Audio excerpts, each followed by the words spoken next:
Hawa jamaa wa kubandua fomu wameshafanya kazi yao, wamemaliza.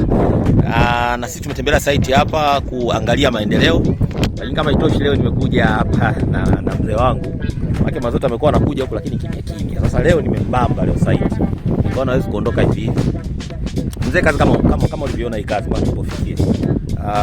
Labda sipiki na comment gani mpaka sasa hivi kazi unaionaje? Well, naiona kazi ni nzuri.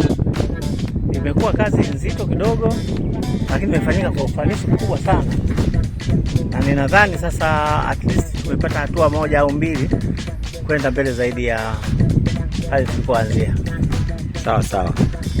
Katika hali ya kawaida tulianza kazi ikiwa na changamoto kubwa sana mbalimbali, of course, na sasa hizi kipindi cha mvua hii kazi imefanyika mpaka tulipofika, changamoto zilikuwa nyingi sana. Na wewe makadhaa umekuwa ukija hapa, ni jambo gani ambalo ulitarajia labda na halijakuwa hivyo, au kulitarajia lakini limekuwa hivi? No, jambo ambalo kwanza sikuwa nimelitarajia ni kufika hapa tulipofikia kwanza. Hapa tulipofikia peke yake sikuwa nimelitarajia, lakini Mungu ni mwema kwa kweli. Tumefanikiwa kufika mahali pazuri. Na niwapongeze wale wote ambao walishiriki katika